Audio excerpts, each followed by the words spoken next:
Good evening. Welcome to Trending at 10 p.m. I'm Vishnu Shom. On the show tonight, the journalist Abhijit Iyer-Mitra is in judicial custody in Orissa after remarks which were deemed to be offensive and defamatory.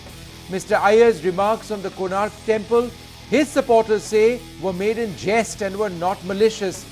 But now there's also an online petition which calls for his release. He's in judicial custody for 14 days. Now, in his remarks, Iyer-Mitra had alluded to the sexual nature of the sculptures in the Konark temple. Earlier, the Supreme Court had denied him relief from arrest and refused to extend his bail plea. There's a fair bit of irony in all of this. In his remarks on Twitter earlier, Mr. Iyer-Mitra had himself said that charges of hurting sentiments should be applied against the scholar Audrey Trushka. Bog her down in the legal system, Mr. Iyer had said. Can't leave her on bail. In fact, I have those remarks with me over here. Now Abhijit Iyer-Mitra is in jail on the same laws. Were his freewheeling tweets and comments essentially acts of stupidity? Was there an intent to hurt? Or is the Delhi-based journalist a victim of Odia politics? That's our debate tonight. But first, a quick look at the headlines at this hour. Rahul Gandhi's all-out attack on the Prime Minister says the removal of the CBI chief was because he was going to probe the Rafale deal. The government wanted to bury the evidence. P. Chidambaram is charged and named accused number 1 in the Aircel Maxis case. His tweets, we are witnessing the implosion of the investigating agencies. 4 men from the Intelligence Bureau are caught by security officers outside the residence of Alok Verma, the CBI chief, who was sent on leave yesterday. The Intelligence Bureau says this was all routine. But first, our big debate. Abhijit Iyer-Mitra, the Delhi journalist and writer, who it seems may have gone too far with his freewheeling remarks on Twitter and elsewhere. He is in judicial custody for 14 days. Now, columnists like Kanchan Gupta have referred to laws used against him as being absurd, freedom asphyxiating laws that were devised for an oppressive colonial state. So is he a victim over here, or in fact does he deserve the punishment which he's got? Either one way or the other, he's in jail for 14 days. Apar Gupta, the lawyer, with me in the studio. Desh Ratan Nigam joins us in his avatar as a lawyer as well. I can add political analyst, I'm sure he won't mind. Pratyasha Rath, research and management consultant and columnist for Swarajya, is with us. She joins us from Hyderabad. And Pranesh Prakash, fellow at the Center for Internet and Society. Pratyasha, let me come to you first. Yeah. Did you feel that there was, this was excessive, what has actually happened in this case to Abhijit Iyer-Mitra? Because besides the Konark temple issue, the police arrested him on the basis of a complaint lodged for 1-year-old tweets on the origins of the Rasagulla, the Rashgulla as we call it. He said it wasn't from Orissa, some people said it was. So, I mean, is this real? Isn't this utterly bizarre? Let me first tell you that in the business of offense taking, there really cannot be any objective benchmark as to what people should be offended by or what should hurt them or not. But the critical question which comes in is when the state gets to decide or act upon what it deems as offensive or malicious, then what are the various variables which they could consider? The key variable in Abhijit's case, at least, which has been thrown to the wind, has been context. So for some of us who have been following Abhijit and has seen these tweets, it was just another extension of his, these irreverent posts or vlogs that he does when he travels to touristy places, and he says some things, and if the shock value does not, push you back, you can actually find it quite hilarious. But I still understand if somebody else is offended by it.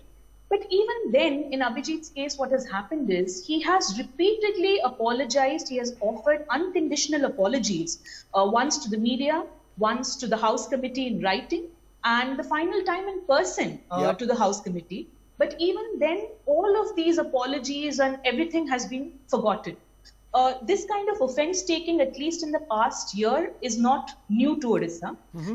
Last, I think, November, December, there's this popular comedian in Orissa, Pappu, who was hauled up for a similar kind of case for hurting the sentiments of devotees of Lord Jagannath. Okay. Around June, Sona Mahapatra, the renowned singer, was also, brought into the dock because she mispronounced some words in a jonano or a bhajan in Orissa. But these cases have been forgotten after Papu offered his apology. That thing was in the past.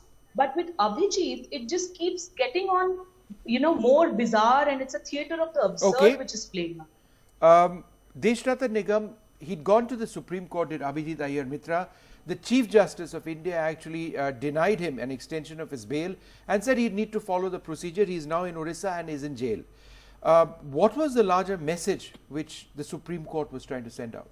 See, the fact remains that we have been seeing quite often that anybody and everybody had started, making derogatory remarks, especially about Hindu religion. And this was in the minds of the Supreme Court judges. Otherwise, up to 3 years, these are normal circumstances where bail is given. And therefore, the Supreme Court was sending a larger message: restrain yourself, do not hurt these sentiments, because it falls within the domain of a crime under 295A of the IPC. So the larger message that the Supreme Court is saying, please restrict yourself. Otherwise, it's the normal thing to get a bail in such kind of cases. Yeah. And therefore, one must see it in the larger context, not in the narrow context of Abhijit Iyer. Apart, Section 295A, which he was referring to, is to punish deliberate and malicious acts intended to outrage the religious feelings of any class by insulating its religion or the religious beliefs. Yes. Right? Was any of this malicious? It was deliberate. I mean, he did it. But what was malicious in this, and what was so outrageous in this that it would affect a society? I would say the that Konark temple thing first. So objective examination of the provision and its ingredients from case law and matching it to a specific piece of content, such as these tweets by itself, will lead to differing opinions. I don't want to give a categorical pronouncement. I'm not in the position of the judge.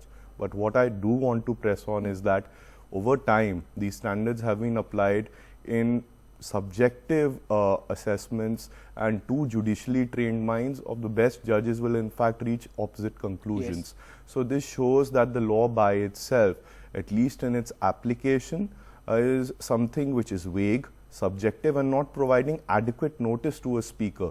This becomes important because as per latest TRAI figures, about 38 out of 100 Indians is online now. Yes. A vast majority of them will use social media platforms. Yes. And these colonial laws, and this is something I do agree with. Yep. I may not agree with the content of Abhijit's speech. In fact, I find them to be offensive, but on a very moral plane. Right. I would say that there is no role for the law here. Okay. There is role for society to critique, criticize, and in fact parody Abhijit for holding these kind of views.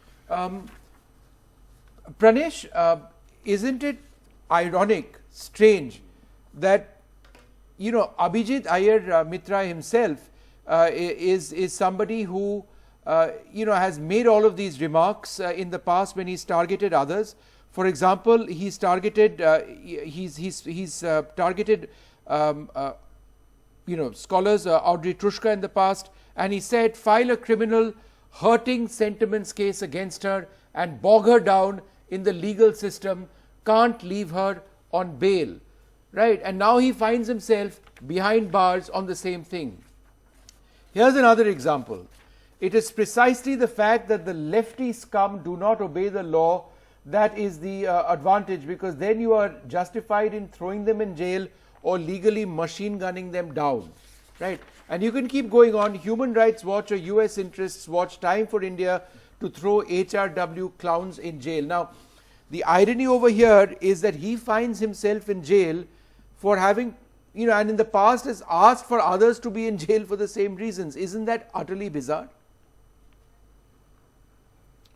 Absolutely. I think it should be unequivocally stated that the arrest, the denial of bail of Abhijit Iyer-Mitra is wrong.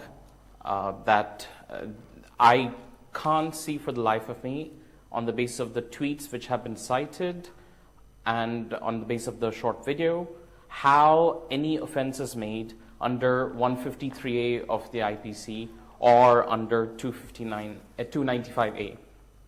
However, when two editors were hauled up by the Karnataka Legislative Assembly, Ravi Belagare and Anil Raj of Yelahanka Voice, when they were hauled up by the Legislative Assembly, at that time he celebrated and he said more editors should be sent to jail.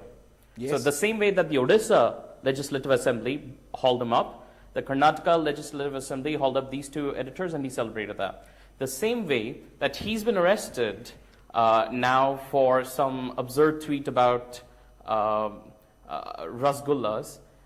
He in fact tagged the Chennai police in a tweet where someone was talking about the origins of the Mysore Pak. Of course, this was done in jest, but I find it quite funny, for the lack of a better word, that he's been hoisted by his own petard.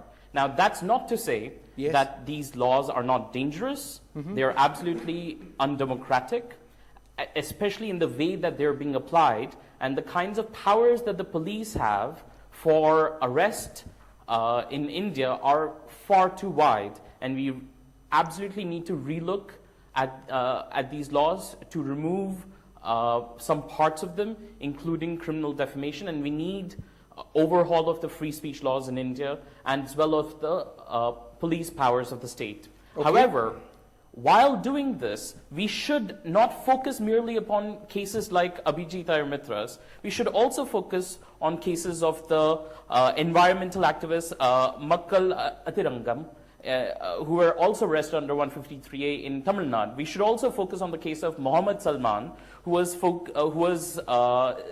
arrested for posting an objectionable photo of the Uttar Pradesh Chief Minister. So, No, for I all agree. In kinds of fact, things, there are that people who aren't as privileged as him, sure. who And- don't have reach of the media, and we should focus on all of these cases. The kinds of people that he wanted to see in jail are actually supporting him. Meenakshi Ganguly of Human Rights Watch actually tweeted in his favor, Yeah. even though he wanted to see Yeah. her in jail.